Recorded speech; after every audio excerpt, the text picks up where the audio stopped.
প্রিয় বাংলাদেশী, প্রিয় দেশবাসী, আসসালাম আলাইকুম।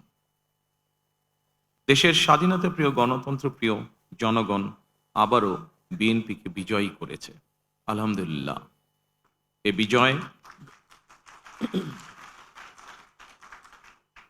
এ বিজয় বাংলাদেশের, এ বিজয় গণতন্ত্রের, এই বিজয় গণতন্ত্রকামী জনগণের। আজ থেকে আমরা সবাই স্বাধীন।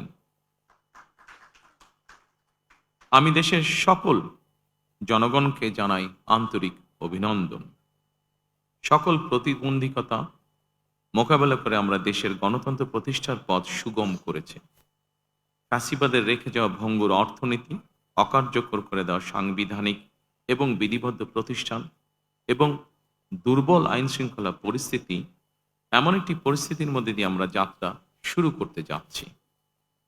আপনাদের স্বতঃস্ফূর্ত অংশগ্রহণের ১.৫ দশকেরও বেশি সময় পর দেশে পুনরায় জনগণের সরাসরি ভোটে জনগণের কাছে জবাবদিহিমূলক সংসদ এবং সরকার প্রতিষ্ঠিত হতে যাচ্ছে।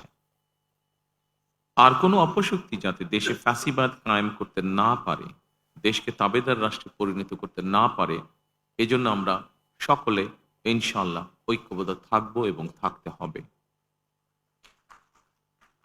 জামাতে ইসলাম, এনসিপি, ইসলামী আন্দোলন বাংলাদেশ, জমিয়তুল ইসলাম, গণ অধিকার পরিষদ সহ ৫১টি রাজনৈতিক দল এই নির্বাচনে অংশগ্রহণ করেছিল। জাতীয় নির্বাচনে অংশগ্রহণকারী প্রতিটি রাজনৈতিক দলকেও আন্তরিক অভিনন্দন জানাই। গণতান্ত্রিক রাষ্ট্র এবং রাজনীতিতে রাজনৈতিক দলগুলো মূলত গণতন্ত্রের বাতিঘর। সরকার এবং বিরোধী দল যে যার অবস্থান থেকে দায়িত্বশীল ভূমিকা পালন করলে অবশ্যই দেশে গণতন্ত্র প্রাতিষ্ঠানিক রূপ পাবে বলে আমরা দৃঢ়ভাবে বিশ্বাসী। নির্বাচনে অংশগ্রহণকারী প্রতিটি গণতান্ত্রিক রাজনৈতিক দলগুলোর প্রতি আহ্বান জানাই, দেশ গঠনে আপনাদের চিন্তা ভাবনা আমাদের কাছে অত্যন্ত গুরুত্বপূর্ণ। আমাদের পথ এবং মত ভিন্ন থাকতে পারে, কিন্তু দেশের সাথে আমরা সবাই এক। আমি বিশ্বাস করি জাতীয় ঐক্য আমাদের শক্তি, বিভাজন আমাদের দুর্বলতা। প্রিয় দেশবাসী, জনমনে সৃষ্ট সকল সংশয় কাটিয়ে শেষ পর্যন্ত দেশে শান্তিপূর্ণভাবে একটি অবাধ, সুষ্ঠু এবং নিরপেক্ষ নির্বাচন অনুষ্ঠিত হয়েছে। এজন্য অন্তর্বর্তীকালীন সরকার এবং নির্বাচন কমিশনকে বিশেষ ধন্যবাদ জানাই। জনগণের প্রত্যাশিত এই নির্বাচন অনুষ্ঠানের জন্য গণতন্ত্রের ইতিহাসে আপনাদের অবদান স্মরণীয় হয়ে থাকবে। নিরপেক্ষ নির্বাচন অনুষ্ঠানের সঙ্গে সংশ্লিষ্ট বিচারিক কর্মকর্তা, জনপ্রশাসন, সশস্ত্র বাহিনী এবং আইন শৃঙ্খলা বাহিনী সকল কর্মকর্তা, সদস্য এবং রিটার্নিং অফিসার, সহকারী রিটার্নিং অফিসার, প্রিজাইডিং অফিসার, সহকারী প্রিজাইডিং অফিসার এবং পোলিং অফিসার সহ সংশ্লিষ্ট ব্যক্তিবর্গ, আপনাদের আন্তরিকতা এবং দায়িত্বশীল ভূমিকা ছাড়া অবাধ এবং সুষ্ঠু নির্বাচন সম্ভব হতো না। আপনাদেরকে অসংখ্য ধন্যবাদ। এই নির্বাচনে দেশি এবং বিদেশি গণমাধ্যম এবং পর্যবেক্ষকদের ভূমিকাও ছিল অত্যন্ত গুরুত্বপূর্ণ। আপনাদের প্রতিও রইল অকৃত্রিম শুভেচ্ছা। ৭১-এর স্বাধীনতা অর্জনের যুদ্ধ থেকে ২০২৪ সালে দেশ এবং জনগণের স্বাধীনতা রক্ষার যুদ্ধ, এই দীর্ঘ সময় দেশ গণতন্ত্র প্রতিষ্ঠার আন্দোলনে যারা শহীদ হয়েছেন, হতাহত হয়েছেন, যাদের রক্ত মাড়িয়ে কষ্টের সিঁড়ি বেয়ে আজকের এই গণতান্ত্রিক বাংলাদেশ, সেই সকল বীর শহীদদের প্রতি জানাই গভীর শ্রদ্ধা। মহান আল্লাহ দরবারে তাদের মাগফিরাত কামনা করছি।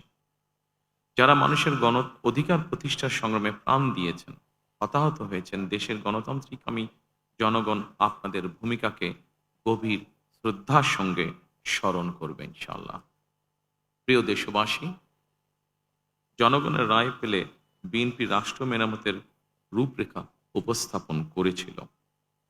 অন্যান্য গণতান্ত্রিক দল এবং সারা দেশের জনগণের সঙ্গে মত বিনিময়ের মাধ্যমে ৩১ দফা প্রণয়ন করেছিল। ৩১ দফার আলোকে ঘোষণা করা হয়েছে দলীয় ইশতেহার। একই সঙ্গে কয়েকটি বিষয়ে নোট অফ ডিসেন্ট দিয়ে বিএনপি জুলাই সনদেও স্বাক্ষর করেছে। আমরা জনগণের কাছে প্রতিশ্রুতিবদ্ধ, প্রত্যাশিত প্রতিটি অঙ্গীকার পর্যায়ক্রমিকভাবে বাস্তবায়ন করব ইনশাআল্লাহ। সারা দেশে বাংলাদেশ জাতীয়তাবাদী দল বিএনপির সর্বস্তরের নেতা কর্মী সমর্থক ছাড়াও দেশের গণতান্ত্রিকামী জনগণের সামনে আজকের এই সময়টি অত্যন্ত গুরুত্বপূর্ণ এবং আনন্দের। এমন এক আনন্দঘন পরিবেশে আপসীন দেশনেত্রী বেগম খালেদা জিয়ার অনুপস্থিতি আমাদেরকে করেছে ভারাক্রান্ত।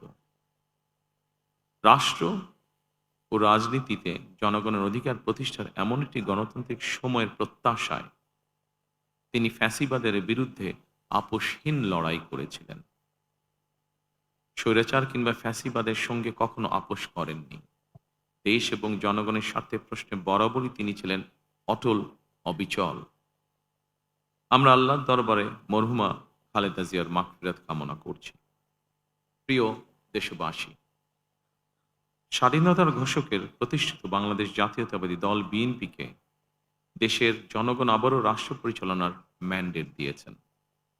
জনগণ বিএনপির প্রতি যে বিশ্বাস এবং ভালোবাসা দেখিয়েছেন, এবার জনগণের জীবন মান উন্নয়নের জন্য নিরলস কাজের মাধ্যমে জনগণের এই বিশ্বাস এবং ভালোবাসার প্রতিদান দিতে আমাদেরকে ঐক্যবদ্ধভাবে কাজ করতে হবে। এবার আমি সারা দেশে বিএনপির সর্বস্তরের নেতাকর্মী সমর্থকদের ধন্যবাদ জানিয়ে বলতে চাই, শত নির্যাতন নিপীড়নের পরও আপনারা রাজপথ ছাড়েননি। গণতন্ত্র প্রতিষ্ঠাত সংগ্রামে অটুট ছিলেন, অনড় ছিলেন। এবার দেশ গড়ার পালা আমাদের। দেশ পুনর্গঠনের এই যাত্রায় আপনি, আমি, আমাদের প্রত্যেককে দায়িত্বশীল ভূমিকা পালন করতে হবে অবশ্যই। আমরা গণতন্ত্র এবং মানুষের অধিকার প্রতিষ্ঠার এই বিজয়কে শান্তভাবে, শান্তির সাথে, দায়িত্বশীলতার মাধ্যমে উদযাপন করেছি। নির্বাচনোত্ত বাংলাদেশে যাতে কোথাও কোনো অপ্রীতিকর ঘটনা না ঘটে, এই জন্য শত উস্কানির মুখেও আমি সারা বাংলাদেশে বিএনপির সর্বস্তরের নেতাকর্মীদের শান্ত এবং সতর্ক থাকার আহ্বান জানাচ্ছি। কোনো অপশক্তি যাতে পরিস্থিতির সুযোগ নিয়ে কোনো অপ্রীতিকর ঘটনা ঘটানোর সুযোগ নিতে না পারে, এজন্য নির্বাচন উত্তর নিরঙ্কুশ বিজয়ের অর্জনের পরও আমি সারা দেশে বিএনপি এবং জোটভুক্ত দলের সর্বস্তরের নেতাকর্মীদের বিজয় মিছিল বের করতে নিষেধ করেছিলাম। আমরা আল্লাহর দরবারে শুকরিয়া আদায়ের মাধ্যমে বিজয় উৎসব পালন করেছি। আমার বক্তব্য স্পষ্ট, যে কোনো মূল্যে অবশ্যই শান্তি এবং শৃঙ্খলা বজায় রাখতে হবে। কোনো রকমের অন্যায় কিংবা বিয়ানি কর্মকাণ্ড আমরা বরদাস্ত করব না। দলমত, ধর্ম, বর্ণ কিংবা ভিন্নমত যাই থাকুক, কোনো অজুহাতে অবশ্যই দুর্বলের উপরে সবলের আক্রমণ আমরা মেনে নেব না। ন্যায়পরায়ণতা হবে আদর্শ। আইনের শাসন প্রতিষ্ঠা করা না গেলে আমাদের সকল চেষ্টা ব্যর্থ হয়ে যেতে পারে। আইনের শাসন প্রতিষ্ঠায় সরকারি দল কিংবা বিরোধী দল, অন্য মত কিংবা ভিন্ন মত, প্রতিটি বাংলাদেশী নাগরিকের জন্যই আইন সমান। আইনের প্রয়োগ হবে বিধিবদ্ধ নিয়মে। নির্বাচনে একে অপরের বিরুদ্ধে কিংবা এক দল আরেক দলের বিরুদ্ধে প্রতিদ্বন্দ্বিতা করতে গিয়ে নির্বাচনের মাঠে হয়তো কোথাও কোথাও নিজেদের মধ্যে ভুল বোঝাবুঝির সৃষ্টি হয়ে থাকতে পারে। তবে এই ধরনের বিরোধ যেন প্রতিশোধ, প্রতিহিংসায় রূপ না নেয়, সে ব্যাপারে সবাইকে সতর্ক থাকার জন্য আমি আন্তরিকভাবে আহ্বান জানাচ্ছি। দেশে গণতান্ত্রিক জনগণের প্রতি আমার আহ্বান, আসুন যেভাবে আমরা গণতন্ত্র প্রতিষ্ঠার লড়াইয়ে ভূমিকা রেখেছিলাম, একইভাবে এবার দুর্নীতি এবং আইন শৃঙ্খলা নিয়ন্ত্রণ এবং জনগণের প্রতি জবাবদিহিতার মাধ্যমে আমরা বাংলাদেশকে একটি নিরাপদ, মানবিক বাংলাদেশ হিসেবে প্রতিষ্ঠার জন্য যে যার অবস্থান থেকে আমরা ভূমিকা রাখি। একটি নিরাপদ মানবিক গণতান্ত্রিক বাংলাদেশ প্রতিষ্ঠার যাত্রাপথে আমি ভিন্ন দল কিংবা ভিন্ন মতের সকলের সহযোগিতা কামনা করছি। বিশ্বের সকল গণতান্ত্রিক শক্তি, সকল প্রবাসী বাংলাদেশী এবং দেশের স্বাধীনতা প্রিয় জনগণের প্রতি আবারও বিজয়ের অভিনন্দন এবং ধন্যবাদ জানিয়ে আমার বক্তব্য শেষ করছি। আল্লাহ হাফেজ। বাংলাদেশ জিন্দাবাদ।